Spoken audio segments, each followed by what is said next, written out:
സവിനയം സമാരംഭിക്കുന്നത്. താഴ്വാരം, the valley of silence.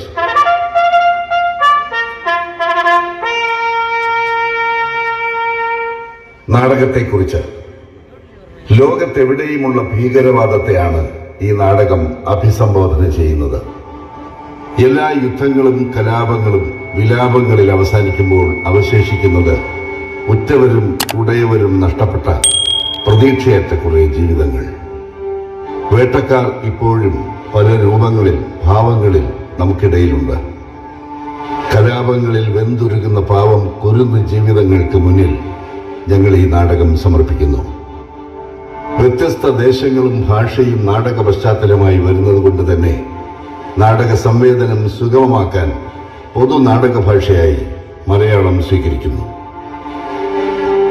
Thiruvananthapuram Sauvarnika അവതരിപ്പിക്കുന്ന 37ാമത് നാടകം താഴ്വാരം, ദ വാലി ഓഫ് സൈലൻസ്.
ഞാൻ പറയുന്നത് കേൾക്ക്.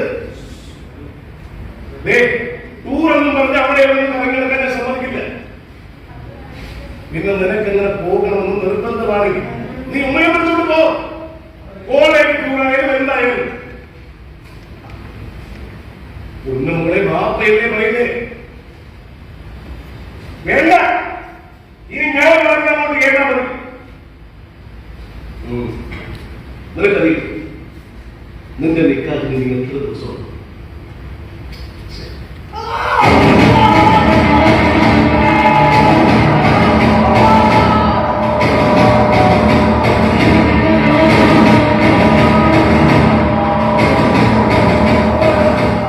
ഇങ്ങനെ ഇടിച്ചു പിടിക്കുന്നതിനേക്കാൾ നല്ലത് ഒറ്റ തീർക്കുന്നത്. ഇല്ല, അങ്ങനെ അവനെ കൊല്ലില്ല.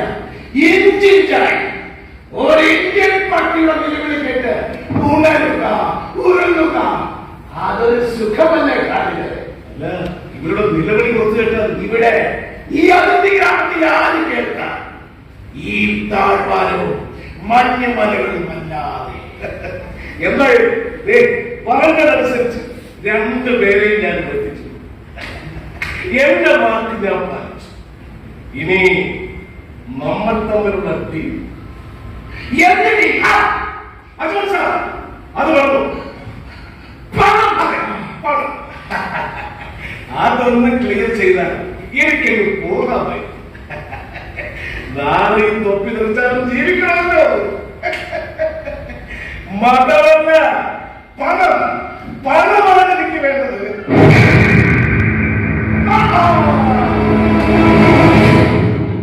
ഞങ്ങൾ സംഘത്തെ സേവിച്ചിട്ട് കൂലി ചേർക്കുന്നോടാ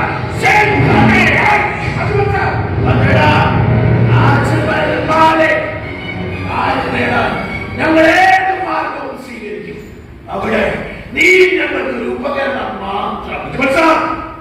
വാക്കുമാറുന്നത് തന്തയിലായി. എന്റെ ജീവനും ജോലിയും ഒക്കെ പറയപ്പെട്ടിയ നിങ്ങൾ പറഞ്ഞ പ്രതിഫലം വെച്ച് ഞാൻ ഈ കൊടുക്കുന്നതൊക്കെ കൂട്ടുന്നു. അതും എന്റെ കുടുംബത്തിന് വേണ്ടി. നിന്റെ കുടുംബത്തെ ഇന്ന് കൊണ്ടുപോകണേ. നിന്റെ ബീവിയും ഇവിടെ ഇവിടെ ഞങ്ങളോടൊപ്പം നിൽക്കട്ടെ. എന്നിട്ട് ഇന്ത്യക്കാരന്റെ പിച്ചക്കാശിന് വേണ്ടി കാത്തു നിൽക്കാതെ നിന്റെ തൊപ്പിയും അധികാരത്തിന്റെ വലിച്ചെറിഞ്ഞ് നീ ഞങ്ങളോടൊപ്പം കൂടെ സ്വർഗത്തിലേക്കുള്ള വഴി ഞാൻ കാട്ടി തരാം. എനിക്ക് സ്വർഗം വേണ്ട, എനിക്ക് എന്റെ കുടുംബം മതി. കരാപ്രകാരമുള്ള പണം തന്നില്ലെങ്കിൽ പിന്നെന്ത് വേണം നീ കരുത? നീ ഒറ്റും അതിനുള്ള ധൈര്യം ജനാഫ്ഗാനിസ്ഥാനുണ്ടോ എങ്കിൽ ഇന്ത്യക്കാരുടെ ഇത്തരയിലേക്ക് അത് പോകുന്നത് നീയായിരിക്കും. നിനക്ക് ഇവിടെ നിന്നും ജീവനോടെ പുറത്തു പോകണമെന്നുണ്ടോ എങ്കിൽ ഞാൻ പറയുന്നത് അനുസരിച്ച്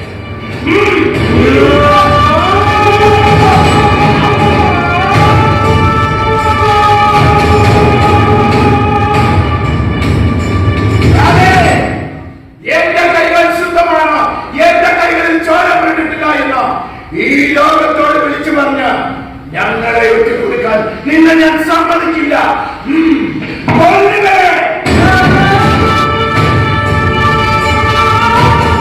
ആദ്യം ഇവളെ എന്റെ ബീബിയ സുഖല ഇവക്കിപ്പ കൂറ് എന്റെ പട്ടാളത്തോട. ഇവനോ നമ്മുടെ പ്രൊഫസർക്ക് സുഖലയെ പ്രിയദർശിനി പണിക്കാക്കണം. വർഷങ്ങൾക്ക് മുൻപ് പുൽവാമയിലെ അതിർത്തി ഗ്രാമങ്ങളിൽ നിന്നും ഞങ്ങൾക്കൊന്നും കൊലവിളിച്ചും വേരോടെ പിഴുതെറിഞ്ഞ വംശത്തിലെ അവസാനത്തെ കണ്ണികൾ ഇവർ തമ്മിൽ കീനാവിന്റെ അക്കരയിൽ ഇക്കരയിൽ നിന്ന ഒരു പാലം തീർന്നിരിക്കുന്നു. അത് തകർക്കണം, കൊല്ലുകളെ. അല്ലെങ്കിൽ മൂന്നാമതൊരു തന്നെ തലകൂടി ഇവിടെ ചിലർ വീഴും. എന്ത് തെറ്റാണ് ഞാൻ ചെയ്തതെന്ന് എനിക്കറിയില്ല. ഏത് രീതിയിലുള്ള വിളയാട്ടമാണ് തീവ്രമായി എന്റെ തലച്ചോറിൽ പതിക്കുന്നതെന്ന് അറിയില്ല. ഒന്ന് മാത്രമേ എനിക്കറിയൂ. സഹായം ചോദിച്ചു വന്നൊരു സാഹചര്യക്ക് ഞാൻ അഭയം നൽകി. ജാതി നോക്കിയില്ല, മതം നോക്കിയില്ല. പക്ഷേ സ്വന്തം നാടിന്റെ ഇന്ത്യ പതിക്കുന്ന പഠിക്കാനാണ് അവർക്കുണ്ടെന്ന് എനിക്ക് തോന്നി. അതിനാൽ നിങ്ങളിൽ മരണം വിധിക്കുന്നതെങ്കിൽ എന്നെ കൊന്നു.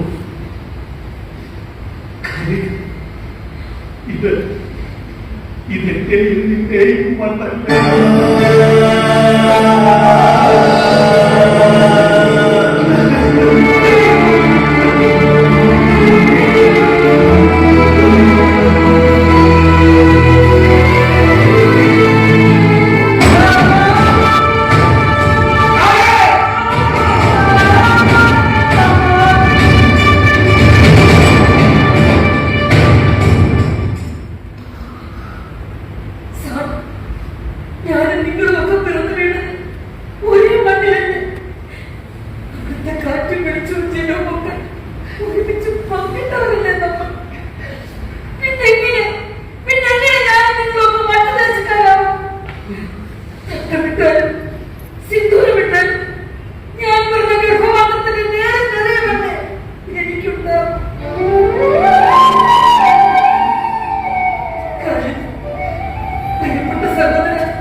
അത് കഴുത്തോളം കുടുങ്ങി ശ്വാസം മുട്ടുകഴിഞ്ഞപ്പോ എനിക്ക് ആ പണം വേണ്ട, എന്നെ വെറുതെ വിടണം. ഈ പാപത്തിന് എനിക്ക് പങ്കില്ല. നിന്റെ കുടുംബത്തെ തിരിച്ചു പോകട്ടെ, നിന്റെ വീട്ടിലെ കണ്ടേ, നിന്റെ മകളെ നിൽക്കാതെ നടത്തട്ടെ, എങ്കിൽ കൊല്ലിവരെ.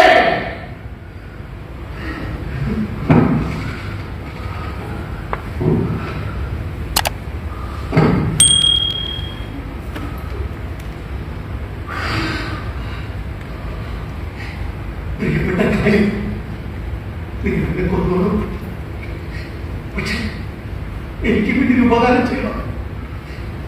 നിങ്ങൾ ഒരിക്കൽ നിങ്ങളവിടെ ശ്രീനഗറിൽ എന്റെ ഫ്ലാറ്റിൽ പോകണം.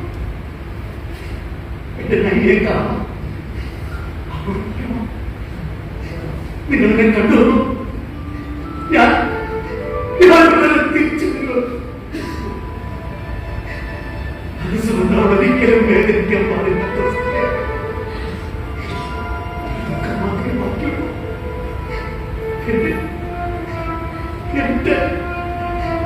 ഞങ്ങൾ കുഞ്ഞിനെ ഒന്ന് കാണാനാവാതെ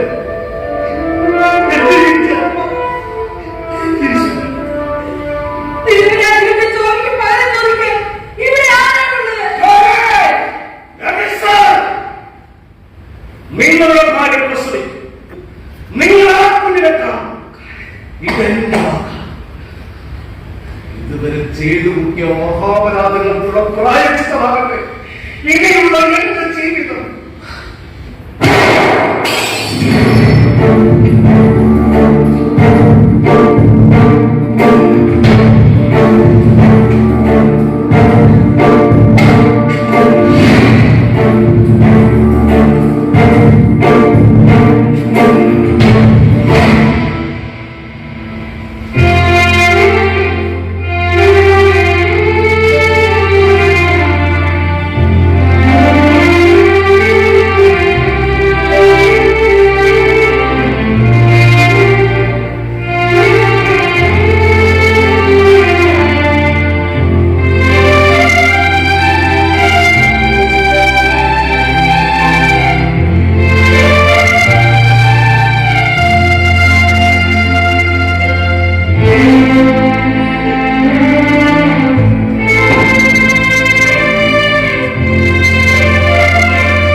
പാകിസ്ഥാനിൽ കടത്തിയിട്ടുണ്ടോ എന്നെനിക്ക് സംശയമില്ല.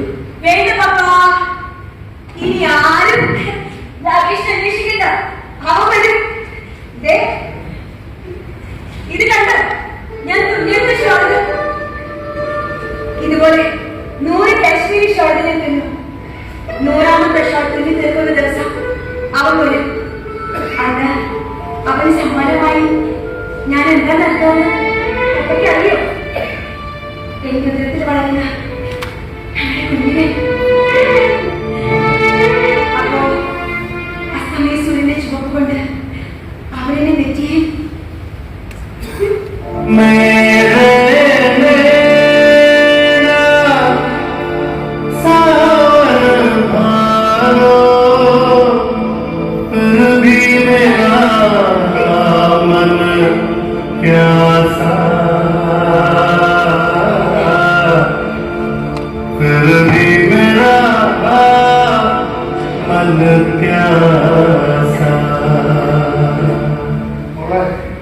നിന്റെ ദൈവങ്ങൾ നിന്നെ ചതിക്കാതിരിക്കും. പപ്പ, അവൻ പോയ അന്നുമുതൽ ഞാൻ അറിഞ്ഞിട്ടില്ല. ഈ വാതിലുകൾ ഞാൻ അടിച്ചിട്ടില്ല. രാകേഷ് വരുമ്പോ വാതിൽ അടഞ്ഞിരുന്ന ഞാൻ ഉറങ്ങിപ്പോയ അവൻ തിരിച്ചു പോകില്ലേ? അവൻ തിരിച്ചു പോകില്ല. നിന്റെ ഈ മനസ്സുകൾ ആ മനസ്സിന്റെ ആഴത്തിലുള്ള പ്രാർത്ഥന മാത്രമായി അവനെ തിരിച്ചു കൊണ്ടുവരാൻ. അതുകൊണ്ടല്ലേ പപ്പ ഞാൻ പറഞ്ഞത് 100ാമത്തെ ഷോൾ അതിനെ തുള്ളി കഴിയുമ്പോ അവൻ വരുന്നത്. ഇന്നലെ ഞാനൊരു സ്വപ്നം കണ്ടു. ഇവിടെ ഇരുന്ന്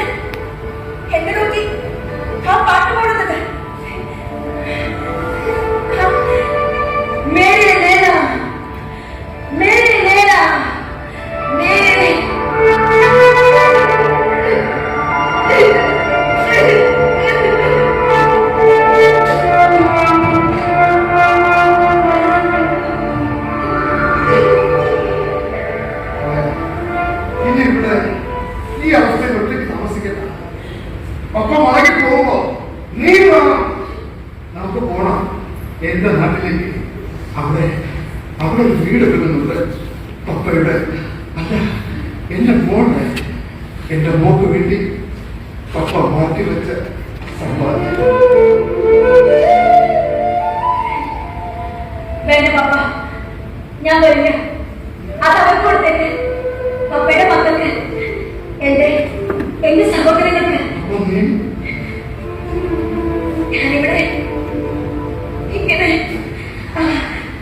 പപ്പയ്ക്ക് അറിയോ, ഞങ്ങൾ അർദ്ധവിധവകൾക്ക് ഇവിടെ അഭ്യന്തരങ്ങളുണ്ട്. സർക്കാർ വക ഭക്ഷണമടക്കം എല്ലാം സൗജന്യമാണ്. ഞാൻ അങ്ങോട്ടേക്ക് മാറിക്കൊള്ളാം. പപ്പ പൊക്കോ. പിന്നീടുള്ള ജീവിതത്തിൽ നീ ചിന്തിച്ചിട്ടുണ്ടോ? രാകേഷ്, പപ്പ എന്നെ കൊണ്ട് പപ്പ സങ്കടപ്പെടേണ്ട. ഇത് കണ്ടോ, ഇങ്ങനെ തുന്നിയെടുക്കുന്ന ഓരോ ഷോളും ഞാൻ വിൽക്കും. തടാകക്കരയിൽ വരുന്ന ഓരോ സഞ്ചാരിക്കും ഞാനിങ്ങനെ വിളിച്ചു പറയും, നല്ല ഇനം കാശ്മീരി ഷോളുകൾ വാങ്ങാൻ ആളുണ്ടോ?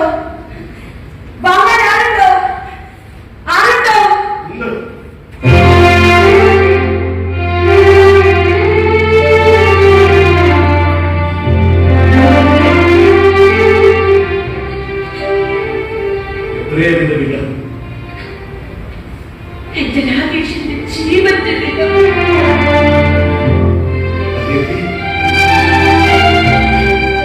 ഇല്ല, നിങ്ങൾക്ക് ഇപ്പോൾ താരത്തിൽ തരില്ല.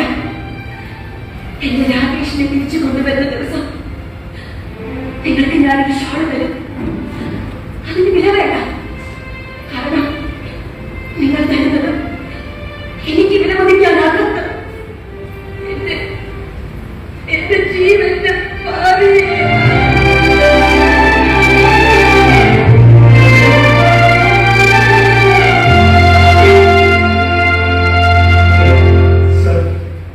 ഞാൻ അറിയാം, നിങ്ങളിപ്പോ സസ്പെൻഷനിലാണല്ലേ? അതെ, രാകേഷിന്റെ തിരോധാനവുമായി ബന്ധപ്പെട്ട് അതിലും വലിയ ശിക്ഷയാണ് സത്യത്തിൽ ഞാൻ അർഹിക്കുന്നു. അതുകൊണ്ട് തന്നെ തെറ്റുകൾ ഏറ്റുപറഞ്ഞ് ഞാൻ ഈ ജോലി രാജിവെക്കും. കാരണം ആ സ്ഥാനത്തിരിക്കാൻ ഞാൻ അർഹനല്ല. ഈ അധികാര ചിഹ്നങ്ങളൊന്നും ഇല്ലെങ്കിലും ഞാനും ഒരു ഭാരതീയനല്ല. തെറ്റുകൾ ഒരുപാട് ചെയ്തിട്ടുണ്ട്. ഇവരോട്, ഈ കുടുംബത്തോട് അവരിനി അർത്ഥവിധനല്ല,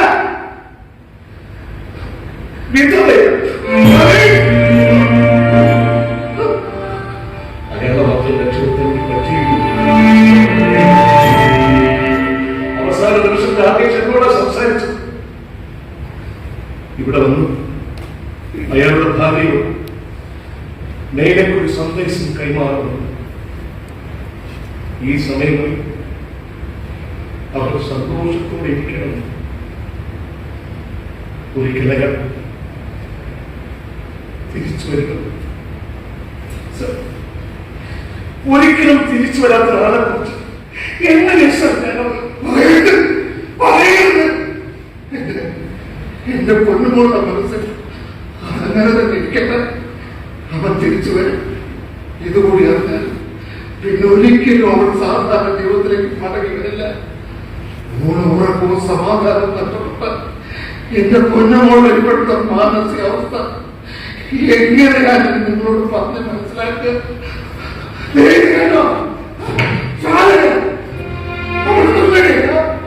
മൂന്നാമത്തെ സാധനം കഴിയുമ്പോ രാകേഷ് തിരിച്ചു വരുന്നു.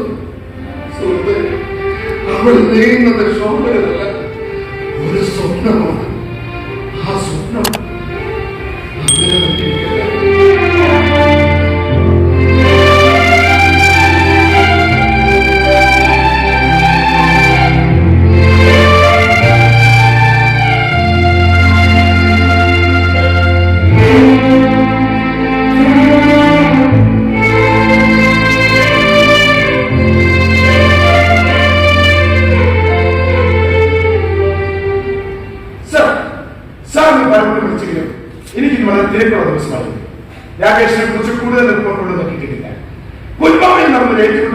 റിപ്പോർട്ടുണ്ട്. പക്ഷെ ഡീറ്റെയിൽസ് അറിയില്ല. ഇതൊന്നുമല്ല ഇന്നത്തെ ഏറ്റവും വലിയ ദുരിതമാണ്. ഡാൻസറങ്ങ് കടന്നെത്തിയ വിനോദസഞ്ചാരികൾക്ക് നേരെ ഭീകരാക്രമണം. 18 പേർ അപ്പിഴഞ്ഞ് വീണത്. അതിലേറെ വിദ്യാർത്ഥികൾ.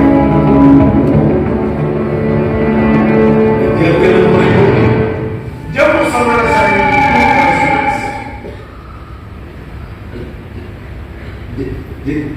ജമ്മു യൂണിവേഴ്സിറ്റി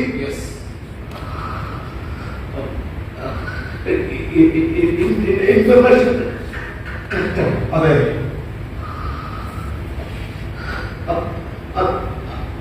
അത് കറക്റ്റാണ്. ഇത് കറക്റ്റാണോ? ഒന്നുമില്ല. ഞാനൊന്ന് വീട്ടിലേക്ക് വിളിക്കാം.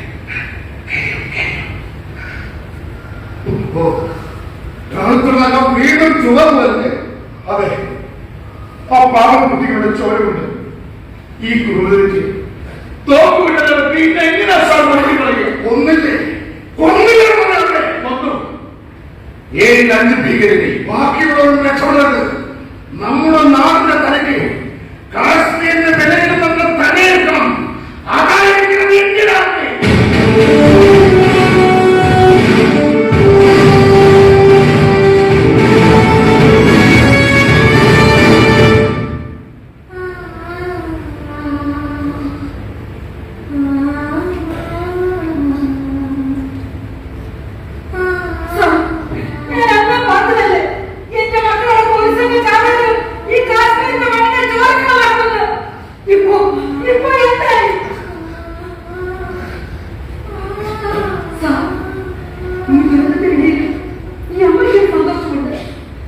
എന്റെ 2 മക്കളും അവരെ അവസാനിച്ചില്ല. എനിക്ക് എന്റെ ഈ കിടന്ന് മരിക്കാം. അല്ലേ അല്ലേ കാലത്ത? എന്നാൽ എനിക്ക് നിങ്ങളോട് നന്ദിയുണ്ട്. എന്റെ ജീവൻ രക്ഷിച്ചത്. ഞാൻ മോളെ വിളിച്ചിട്ട് കിട്ടുന്നില്ല. ഐശ്വര്യ വിളിച്ചു, ആരെ വിളിച്ചിട്ട് കിട്ടുന്നില്ല. നീ ഇതെവിടെയാ?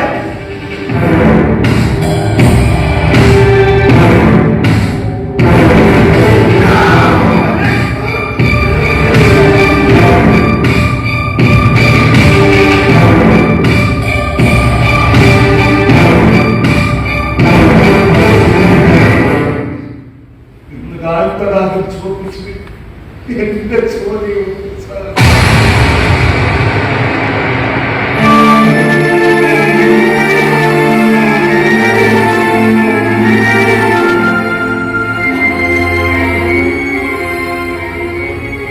എന്റെ പൊന്നുമോളുടെ എന്റെ ശരീരം വെച്ചു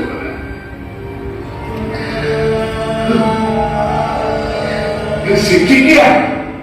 മുകളിൽ ഇരുന്നൊരാ പഠിച്ചോ ഇതുവരെ ചെയ്തു കൂട്ടിയ മഹാപരാധങ്ങൾക്കുള്ള ശിക്ഷ. ആരുടെ കാര്യമാണ് ഞാൻ വീഴേണ്ടത്? ആരോടാണ് ചോദിക്കേണ്ടത്? ഇനി മാറുന്നത് കാര്യമുണ്ടോ? കാര്യം ഇതുവരെ നിങ്ങൾ കെട്ടിപ്പൊക്കിയ ജീവിതത്തിന് ഇനി എന്തർത്ഥം? നിങ്ങൾ മാപ്പ് ചോദിക്കുന്ന ഒരാളുടെയുണ്ട്. സ്നേഹിക്കാൻ മാത്രം അറിയാത്ത ഒരു പാവപ്പെട്ട ഞങ്ങളുടെ പത്രത്തിൽ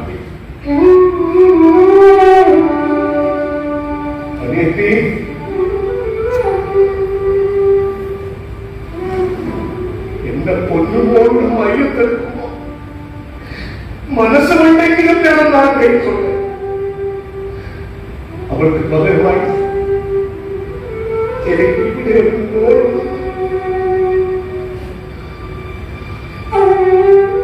അവരുടെ ഖബറിൽ വീഴുന്ന എന്റെ കണ്ണീർ ഇനി ഒരു പേര് കൂടി പണ്ഡിറ്റ് രാകേഷ് അയാൾക്ക് പകരം തരാൻ എന്റെ കയ്യിൽ പോയില്ല. എന്റെ ജീവനല്ല പോകുന്നതിന് മുമ്പ് എന്റെ പൊന്നുമോൾ പുതപ്പിക്കാൻ എനിക്കൊരു ഷാൾ തരും, ഒരു കാശ്മീരി ഷാൾ.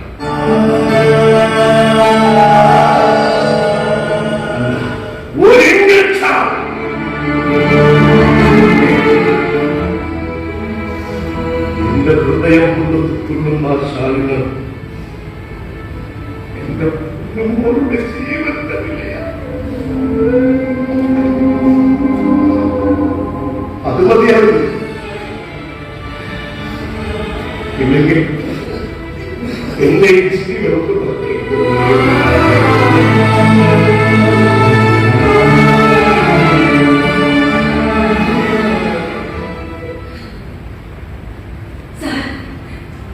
നിങ്ങൾക്ക് ഞാനൊരു ഷാൾ തരാം.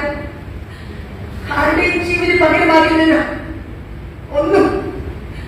പക്ഷേ ഞാൻ തരുന്ന ഈ ഷാളിലെ നിറങ്ങളിൽ പറഞ്ഞകളിൽ ഈ നാടിന് വേണ്ടി രാജ്യത്തിന് വേണ്ടി ജീവിച്ചു മരിച്ച ഒരു കൂട്ടം സമര പോരാളികളുടെ രക്തം പുരണ്ട ചരിത്രമുണ്ട്. ഓരോ ഭാരതീയനും ഹൃദയത്തോട് ചേർത്ത് പിടിക്കുന്ന ആ മുറികളാകട്ടെ നിങ്ങളുടെ മകൾക്കായി കണ്ണുനീരും തുള്ളികൾ.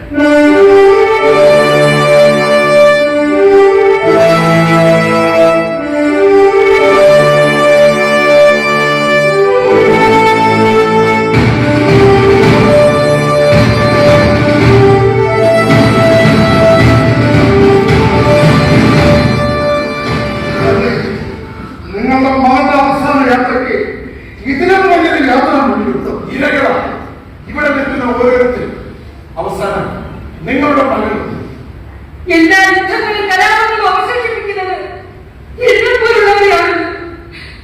വിധവകള്, അർത്ഥവിധവകള്.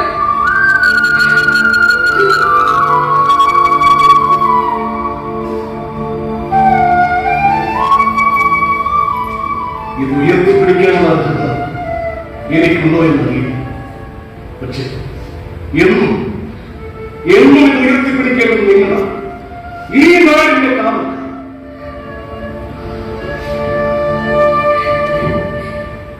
എനിക്കൊരു കുഞ്ഞു പറഞ്ഞു. എന്റെ രാജേഷിന്റെ കുഞ്ഞ്. ആ കുഞ്ഞിനെ ഞാൻ വളർത്തും. ഈ നാടിന്റെ കാവൽക്കാരനായി ഒരു പട്ടാളക്കുട്ടിയായി എന്റെ കുഞ്ഞ് വളരട്ടെ. ജയ് ജവാൻ!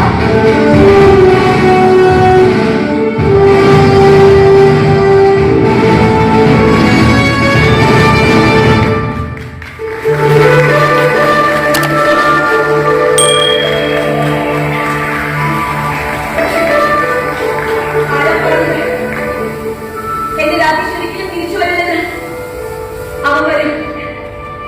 എന്റെ മാത്രമല്ല, ഈ നാടിന്റെ മുഴുവൻ പ്രാർത്ഥനയും അവനുണ്ട്. എന്റെ തോന്നലല്ല, എന്റെ തോന്നലല്ല. നിങ്ങൾ ആരും കാണുന്നില്ലേ? പപ്പയെ കാണുന്നില്ലേ? എന്റെ രാജേഷിനെ എനിക്ക് കാണാം.